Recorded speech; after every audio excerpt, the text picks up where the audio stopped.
السلام عليكم خوتي، ان شاء الله تكونوا بخير. الساعة راهي حوالي 7 صباحا. نوضو ان شاء الله، نفطروا هنا في الفندق. نستناو الاخ نور يجي لينا على حوالي الساعة 9 باش نبداو رحلة جديدة، يوم جديد، مغامرة جديدة في القاهرة. كونوا معنا، نبداو ان شاء الله. السلام عليكم خوتي، صباح الخير. انا في يوم جديد ان شاء الله. النهار تاع اليوم الاخ نور راه كالعاده الساعه 9 صباحا كان واجد هنا، بالعكس جاء قبل انا اللي درت عليه الروطه. معليش اليوم. الحساب تاع اليوم رانا رايحين القلعه اولا.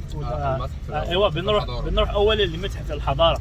هو ذاك المتحف اللي العام اللي فات شاهدناه كامل في التلفزيون، كلوا المومياوات في ذاك الموكب، واشرف عليه الرئيس عبد الفتاح السيسي شخصيا.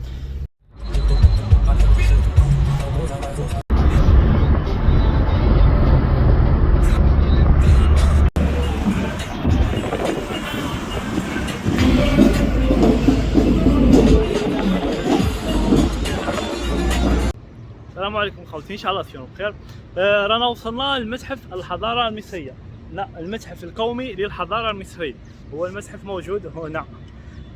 الاخ نور رانا خليناه برا يستنى فينا باش ما يدخلش، لانه لو كان يدخل يزيد يخلص تيكي. هيا ندخلوا ان شاء الله المتحف.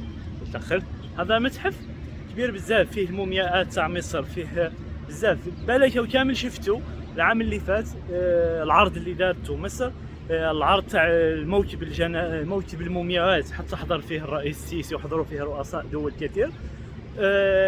داروا الافتتاح لهذا المتحف. واش داروا فيه؟ داروا فيه نقل جثث المومياءات وبعض الآثار اللي كانت موجودة في المتاحف المصرية، واللي جمعوها في المتحف هذا. يعني متحف ان شاء الله يكون كيما متوقعين. ندخلوا ان شاء الله وندير لكم لي فوتو.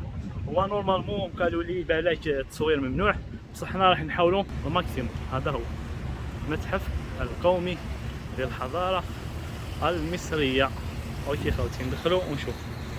كما العاده خوتي، مصر معمره بالاجانب، بالسياح الاجانب يجوا لها يجوا للبلاصه. رانا حاليا كما قلت لكم داخلين المتحف القومي المصري، وراه كاين مجموعه من الاجانب ورانا كما تشاهدوا معايا. راه هذا جروب منولي من الهند، ولا تاكوت من الهند، مخلطين بين الهنوده وليزوروبيا. اوكي، هاو رانا في المتحف المصري ورانا هنا. راهم يصورون، رانا خليهم يصوروا ما تسدوش عليهم لا فوتو. وندخلوا ان شاء الله. رانا داخلين حاليا. ايوا ندخلوا صراحه نشوفوا واش يعني داخل. هو نورمالمون التصوير ممنوع كما شفت، وقالوا لي بالك في غرفه المومياوات فقط، غرفه المومياوات.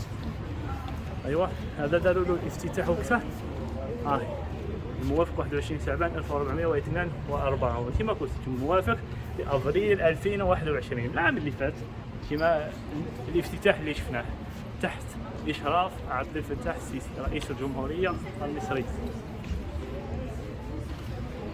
اوكي، هنا تيكي تذاكر، نمدوا لهم تيكي ونعاودوا نرجعوا. كاين بعض التماثيل، يعني كاين الخير والبركة. مصر، آثار مصر وآثارها هاي هنايا كامل. عندنا خوتي هذا الله يبارك. شوف يعني حضارة مصر القديمة يا إخواني الكرام. أيوة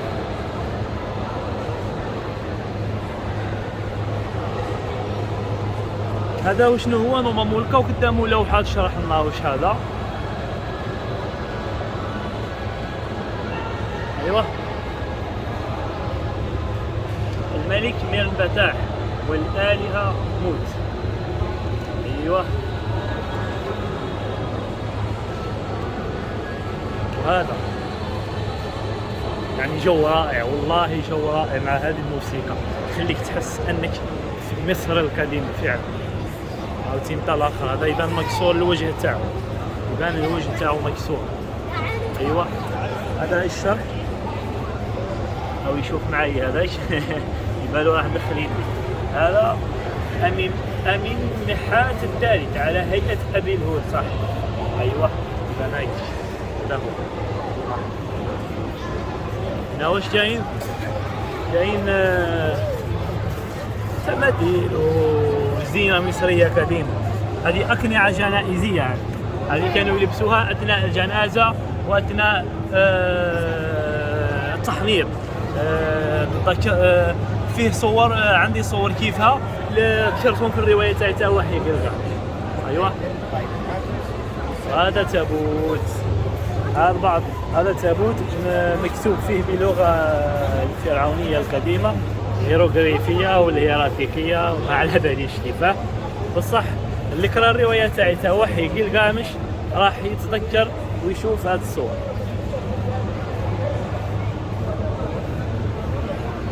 ايوه كاين ايضا ورك البردي، وليه هذا كانت عندي وحده في الدار مش اصليه اكيد انما معاوده. هذا ورك البردي، خلي نروحوا ليه عنكور بخير افضل. هذا حيط كبير نشوفوا واش هذا قبل. اوكي هذا ايوه كلش ما هو متعلق بمصر هنا راح باين. ايوه اي تابوت ايوه على بالك خوتي واش نصور واش نخلي. اي حاجه نصورها ما نقول قليل نقول بزاف ما تصلحش. بيوتيفول. ايوه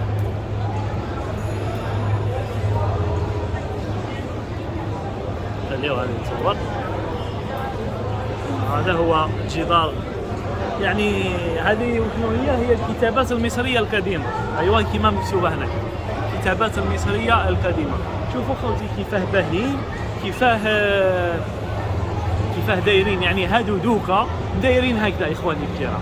بس تخيلوا كيفاه كانت مصر قديما، كانت مزينه بالاهرامات وبهذه الاشياء يعني ما تصورش مصر وعظمتها وجمالها. خلينا نزيدوا نروحوا لحاجه واحده اخرى. هذه هي ايوه هذه ورك البردي. هذا مش ورك، هذا حجر. ايوه هذا حجر ايوه مكتوب عليه بلغه مصريه قديمه. ايوه وهذا الورقه المعلقه هنا الفوق هي من اناشيد اخناتون. وهذا تمثال كبير هنا ما على باليش هذا وشنو بصح ما مكتوبش قدامه. مكتوب. خليوا هذا نصور ما نستوراش لا فوتو. اوكي نروح. هذا هو الملك اخناتون. هذا هو. وعنده نشيد مشهور هو هذا النشيد: حينما تشرق في الأفق فإن الأرض تصير زاهية، وعندما تضيء في النهار كآتون فإنك تقضي الظلمة بعيدا، حينما ترسل أشعتك فإن الأرض في عيد، فينتبه لك ويقفون على أقدامهم عند إيقاظك لهم. المهم هذا هو النشيد تاع أخناتون الملك العظيم أخناتون أحد ملوك الفراعنة القدماء.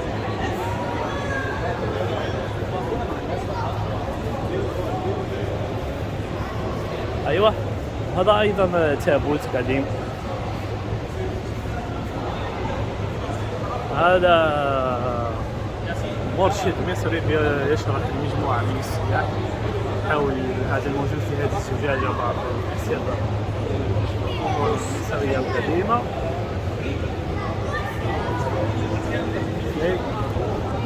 هذا ما بعرفش واش هذا، انما سور نلقاوه مكتوب. ايوه مكتوبة فيه تماثيل أسرة.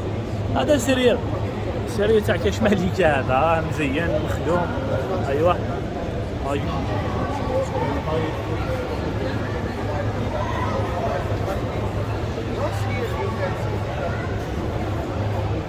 هذا زيد خوتي واش كاين خلاف. هذه عين حورس الله اعلم اذا مانيش غلط. عين حورس هذه هي العين اللي ذكرها في الروايه تاعي، روايه وحي قلقامش عين حورس. وذكرنا انه توجد عاده، هذه العاده عندها اصل بهذه العين، وهذه العاده الله اعلم اذا ما نسيت ذكرتها في الروايه تاع واحد قرقامش، بصح والله نسيت، معليش نعاود نرجع نتذكرها ونشوف اصل هذه العاده. الياقوتة الزرقاء، صح، الياقوتة الزرقاء، الخرزة الزرقاء اللي خاصة المصريين اللي يعلقوها زعما لطرد العين. الاصل تاعها يرجع الى هذه العين، عين حرس، عين حرس الزرقاء. هذا نورمالمون هنا راهي مسلة عجبتني، ناخذوا لها صورة نشوفوها. ايوه ناعت، هذا تمثال لناعت. ناعت الله اعلم هي ابنة اله الشمس، ابنة اله الشمس. ناعت هي ابنة اله الشمس اتوم. ايوه اتوم، ذكرت ايضا في رواية وحي قلقامش اتوم، وحسب ما قرينا في جامعة الأمير عبد القادر تخصص مقارنة الأديان، اتوم هو أحد الآلهة التي ساهمت في الخلق حسب رواية وقصة الخلق المصري. نزيدو نروحو، كاين تماثيل أخرى. على بالك المصريين القدماء كانوا تماثيل كامل يختموا الرؤوس تاعهم برؤوس حيوانات، رؤوس حيوانات. مثلا هذا راحور أختي، راحور أختي. هذا يمثل اتحاد عقائدي ما بين الإله رع رب ملكية السماء والإله حرس رب ملكية الأرض، كتعبير عن سلطة إله الشمس. هذا آمون رع ملك الآلهة. أيوة، كان آمون رع من أهم المعبودات وأكثرها شهرة في مصر القديمة. أيوة، هذا هو آمون رع. لكن يفتح مشروين ضربنا ضبوط. هذا تمثال مرسوم عليه في اللغة المصرية القديمة، يعجبوني أنا هذا التماثيل هادو المرسومين باللغة المصرية القديمة، يعجبوني بزاف بزاف، والله غير يعجبوني بزاف بزاف. هذا نفسه هنا مجموعة من السياح. أيوة،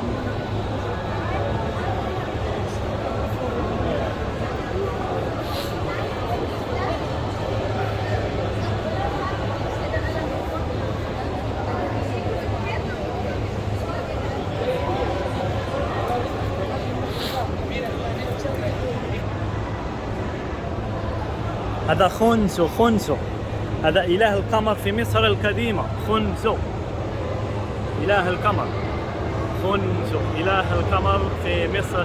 خوتي شوف، كل ما نصور قليل، ما حبش نطول الفيديو بزاف، بصح كاين امور خلاف حاب نوريهم، ما حبش نضيع، والله ما حاب نضيع الفرصه كيما هذه مع متحف كيما هذا اللي يضم يعني آثار ثلث العالم اذا ما كناش اكثر. الصوره الجميله هذه البانوراميه هنا. نورمالمون هنا لتحت هو موكب الملكات، المدخل الى موكب الملكات، او فيه بعض الرموز الحضاره المصريه القديمه. ايوه، وهنا ايوه هنا محاكاة لمصر القديمة. كي تهبطوا خوتي لهنا تحسوا روحكم في مصر فعلا، تحس روحك انك جيت لمصر. خلينا نصوروها، هي راهي تدور، بصح معليش حنا ندوروا معها، نسبقوها ونصوروها.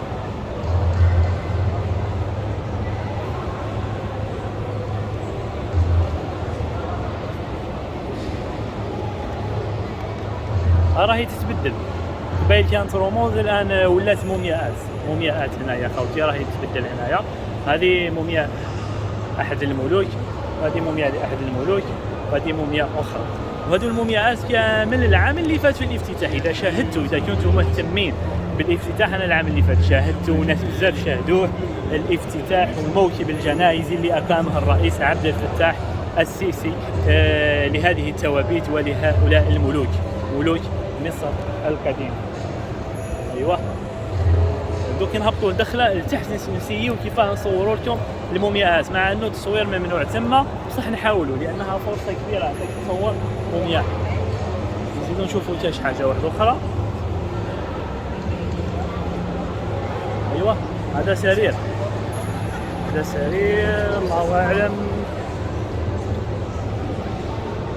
كرسي من مقبره الملك حتب حرس. ايوه، كانوا لما يموتوا يدفنوا معاهم كل شيء يدفنوه. وبعد اكتشاف المقابر اللي تسرق واللي نهبوه واللي بكى راهم جابوه هنا للمتحف. باغي تخلطوا لي البلايص، ما على باليش اسكو جيت انا هنا قبيل ولا ما جيتش، بصح معليش نورمالمون بانت لي ما جيتش. هذا وشنو هذا؟ اوكي، هذا وصل حجريه، هذا راه هيكل عظمي، هذا راه هيكل عظمي بصح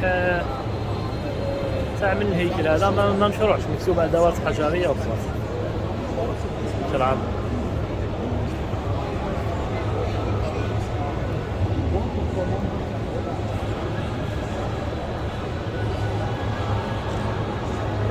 هاي البقرة يا البقرة، الربات الحاميات هادو الربات الحاميات، انا قلت غير الهنودة الربات الحاميات هادو. هو واش قال لك؟ هي مجموعة من تماثيل الربات الحاميات التي عثر عليها في مقبرة الملك أمنحوتب الثاني، حيث كن مسؤولات عن حماية جسد الملك في رحلته الأخروية. هما لما يموتوا يروحوا عند إيزيس يتحاسبوا. راني ذاكر هادو إخواني الكرام بالتفاصيل في الرواية تاعي تا وحي قلقامش، غلطت ما جبتهاش معايا والله، غير غلطت صح، معليش إخواني الكرام. زيد هذا واش كاين؟ هذا الطائر أبي منجل كما يسموها المصريين، كان مقدس عند في مصر القديمة. أيوه، الكتابات المصرية القديمة هاي هنايا. هاي شوفوا خط الكتابات المصرية القديمة. هنا واش مكتوب؟ راهي مكتوبة قصة، قصة سنوهي. دوك هذا سنوهي قال لك هي تعد قصة من روائع القصص الأدبية في مصر القديمة، وهي تعود لعهد الملك سنوسرت الأول 1950 قبل الميلاد في عصر الدولة الوسطى. دوك هذا كيما قيلقامش تاع السومرية وجدت مكتوبة على الألواح الثانية. نفس الشيء هنا قصة سنوهي، بس سنوسي غلط، سنوهي. قصة سنوهي أيضا مكتوبة على ورق البردي، وراهي مكتوبة يعني بخط واضح وما زالت محفوظة وواضحة لحد الآن. أتفرج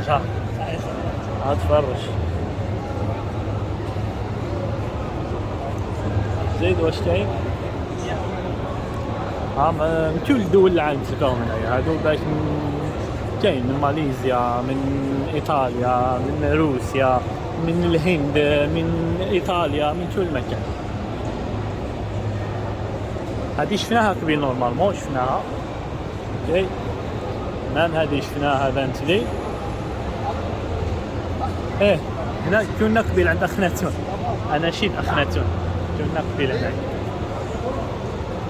زيد نورمالمون هذا الشيء اللي كاين هنايا. اوكي خوتي، هذه هي كانت الجولة في البهو الرئيسي. يعني لما دخلنا للساحة الرئيسية للمتحف المصري القومي، شفنا هذه الآثار، شفنا هذه التماثيل، شفنا هذه الرسومات والأوراق التي تمثل عظمة مصر. الآن نشوفوا فرصة أخرى كيفاه ندخلوا المتحف لتحت قاعة المومياءات باش نشوفوا المومياءات الحقيقية والصور الحقيقية. معليش خوتي، نسيي ندخل ونسيي نصور ونبعث لكم لي فيديو ان شاء الله خوتي، ان شاء الله ما يمنعوناش برك. خوتي كاينه حاجه مهمه جدا، حاجه نسيت عليها، هي الصح. تابوت السيده ايزيس على بالي اغلب المتابعين هنا في اليوتيوب ما يعرفوهاش، وانما المتابعين على صفحه الفيسبوك تاعي وقراء الروايه تاع وحي قلقامش راح يعرفوا من هي ايزيس اللي ذكرناها كثيرا في الروايه تاع وحي قلقامش. فوت عليها كبير ما صورتهاش. هذا هو تمثال ايزيس، تمثال وانما تابوت. هنا ايزيس كانت مدفونه هنا، الملكه ايزيس كانت مدفونه هنا. ايوه هنا كانت مدفونه، المومياء تاعها جبدوها من هنا وخبوها، وانما تابوت اللي يبقى هنا.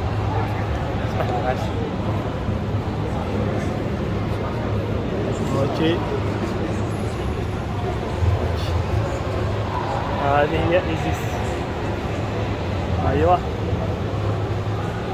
ايزيس.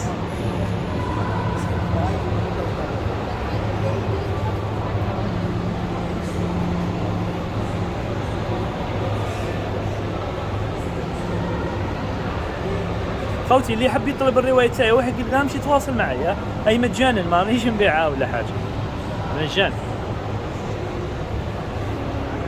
راح نهبطوا الان الى الصح اللي جينا على جاله لهذا المتحف، وهو غرفه المومياءات الموجوده هنا تحت، اللي هو التصوير ممنوع بصح لا، لكن سيو كيف نصوروا. يلا بينا خوتي نروحوا اجمل غرفه في هذا المتحف الرائع، تابعونا. خوتي المومياءات الملكيه، هاو فوج هابط حاليا، هاي مقفوله، يعني يدخلوا بالعشرين، يدخلوا 20 ويخرجوا 20. راح نوقفوا هنا نستناو ندخلوا مع الفوج هذا ان شاء الله. نقدر كما قلت لكم 20 زائر، اقصى عدد للزائرين داخل القاعه هو 20 زائر.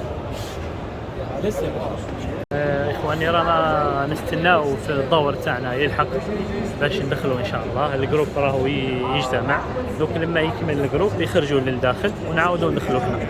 يدخلوا 20 يخرجوا 20، ويدخلوا يقعدوا لداخل 10 دقائق ويعاودوا يخرجوا. رانا نستناو ان شاء الله. هكذا اخواني رانا دخلنا للمومياوات الملكيه، راهم فتحوا لنا الباب، راهم خرجوا اللي دخلوا. هاي احنا رانا داخلين ونشوفوا المومياوات اللي كاينين ان شاء الله. خليوني نصور برك هذا ما كان ما يفسدوناش الفيديو.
رانا داخلين خوتي الان. قبل ما ندخلوا نعملوا صور، رانا داخلين اخواني الكرام لغرفه المومياءات. منين كاين المومياءات شخصيا، بصح للاسف شوف راني نحاول كيفاه نسي نديرها، بصح الله غالب.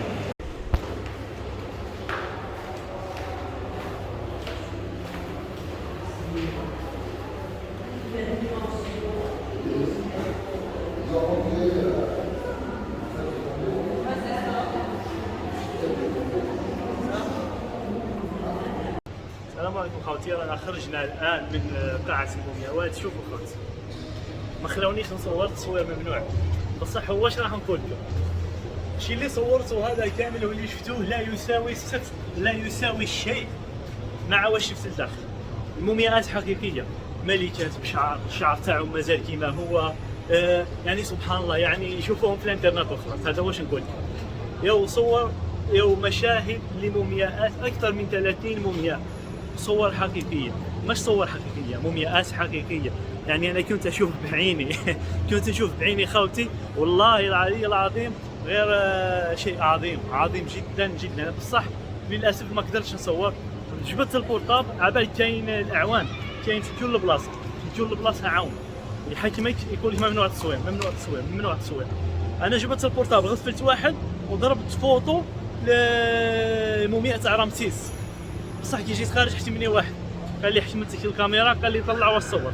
قلت له كاينه هذه برك، قال لي فاصيعه، فاصها لي وقال لي خرج فهمتوني. هذا واش كان موجود، بصح معليش. الجوله تاعنا خلاص في متحف الحضاره. هذا هو المتحف خوتي، زورناه شفناه. الان وين نروحوا نخرجوا عند الاخ نور، راه ينتظر فينا، راه يستنى فينا في الخارج باش نروحوا خان خليلي ان شاء الله.